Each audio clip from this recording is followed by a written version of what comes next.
you mentioned in our email correspondence your critique of so-called second wave feminism, which is basically second wave feminism is the feminism we're all kind of familiar with in the sense that the first wave was before any of us recall, when it was just about eliminating explicitly discriminatory, legal obstacles like women can't vote, stuff like that. That's first wave. Right. Second wave starts in the 60s.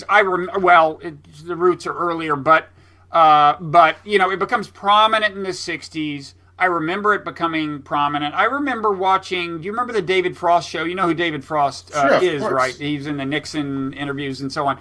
But and including there was a movie about that. But the David Frost show in the late 60s, early 70s was broadcast, syndicated by Westinghouse. So when I lived in San Francisco, I was 12, 13, 14 years old and was watching it. And I remember he had this woman on who was a feminist, and he brought her on like it was a new species.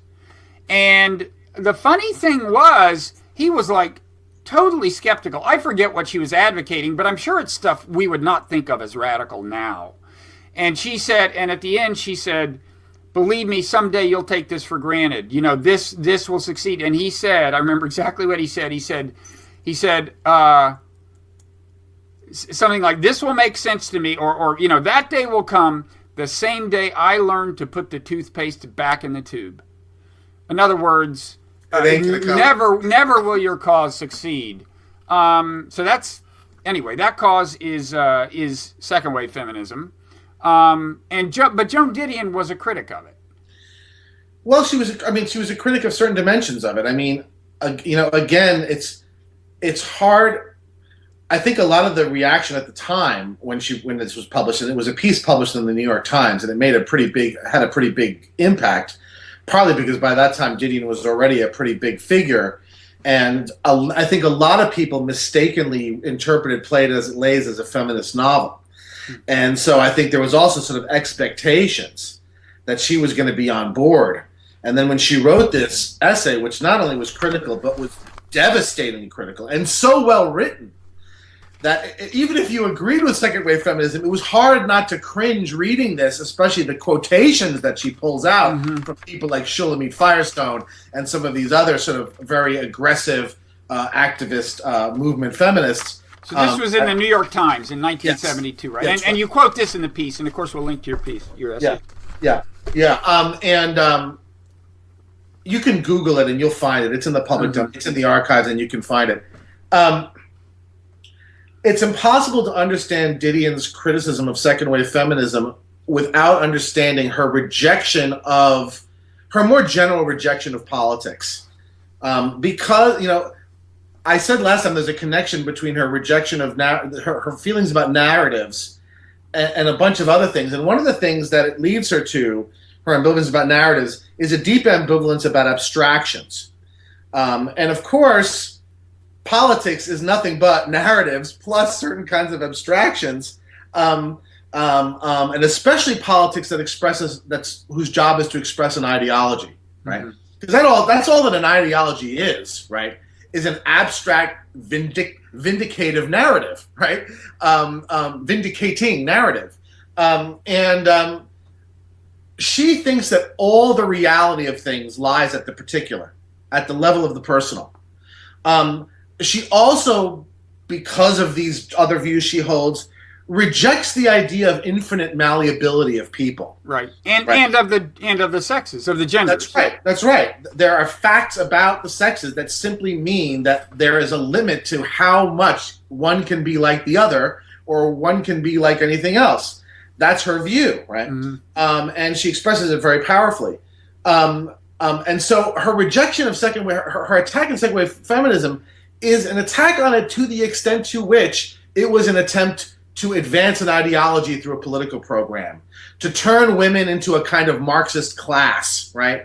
To abstract away, to try and deny all these sorts of facts about nature, to try, in a sense, some of the things she quotes are remarkable. I mean, Shulamit Firestone apparently even said, right, so much the worse for nature. Let's just get rid of it, right? Let's just, we'll use technology to overwhelm it, This refusal to sort of accept anything as given in some, and I think Didion feels that this attitude is deeply adolescent and infantile, right?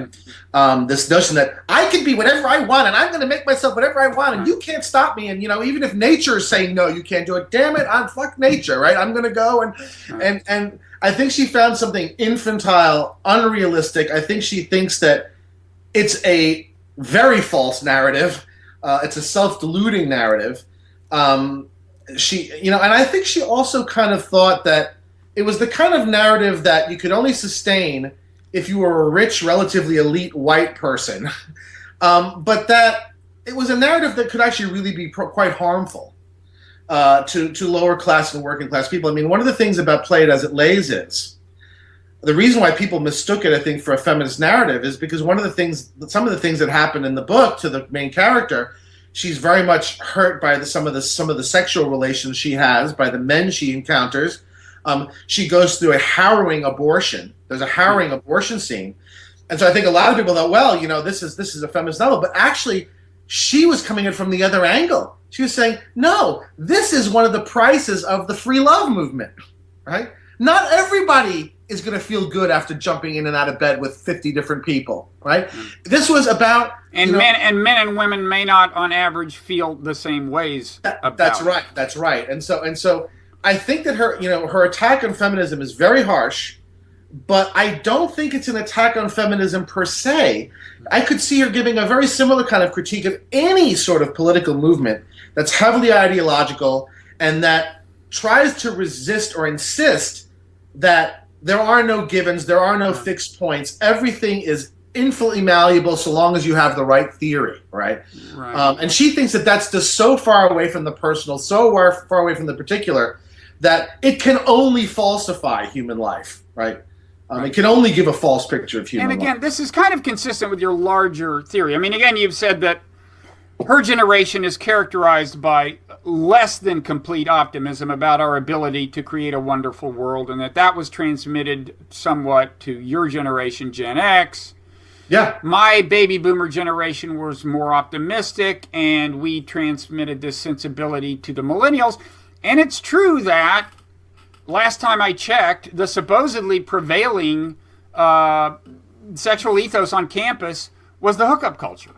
And that is premised on the idea, implicitly premised on the idea that there are no differences between men and women, basically, in their sexual psychology. Now, That's right. I'm a little skeptical of that personally. I mean, and I also, I've spent enough time on campuses to actually wonder whether male and female students are on balance equally delighted with everything about it. And actually, if you listen closely, you can hear disenchantment from both sides, I think. Yes. But yes. but in any event, it's kind of consistent with your. I mean, the hookup culture is an expression of the ideology she was critiquing.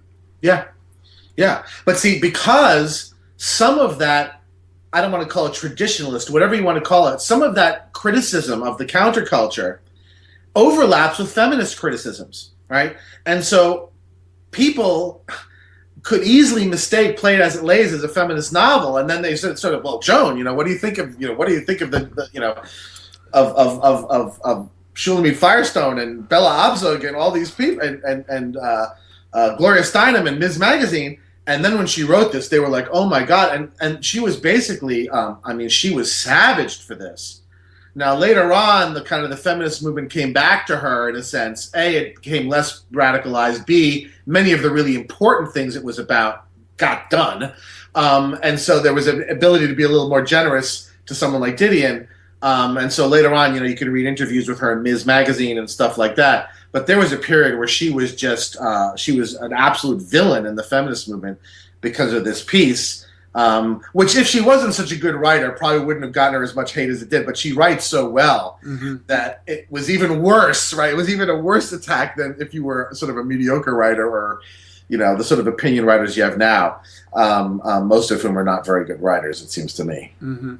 So. Okay. Well, I do want to turn to this discussion of the changes to the website, but first, sure. just quickly, you also teach Hunter Thompson in this course, and so let me. You want me to say something about just quickly, because it's kind of, He doesn't naturally strike me as a real high gravitas figure. You don't. There's certainly not a lot of explicit articulation of philosophy. I mean, I read Fear and Loathing on the Campaign Trail. Fantastic book. Yeah, fantastic book. That's his coverage of the 68 or 72, 72 campaign for the McGovern-Nixon Right, election. 72 campaign for Rolling Stone.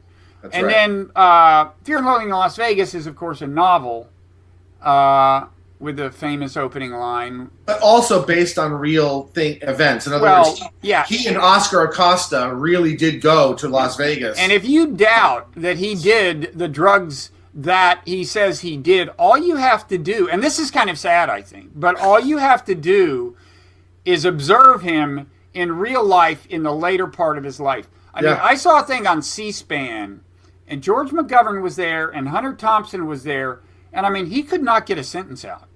I mean, and I know people who I knew somebody who, they had him speak at their college, and, he had these things like, some people have, the demands he had, some people was like the famous one of, I guess, Van Halen, or somebody's like, M&Ms with no brown M&Ms or something. Anyway, his was like, a fifth of wild turkey and blah, blah, blah. Yeah. And of course, there's that line that I still remember from Fear and Loathing in the Campaign Trail where he describes that he's on deadline, he's got to finish this piece, and he says, so I locked myself in the motel room with, fifth of wild turkey, blah, blah, blah, blah, blah, blah, and enough speed to alter the outcome of 6 Super Bowls. That's the exact line. And, of course, he finally committed suicide, sadly, but I really think his brain had been just about destroyed well before that. So anyway, I do not doubt the authenticity of his narration in that sense. Yeah, so the course is called Philosophical Ideas in Literature. It's one of the things I was hired to teach.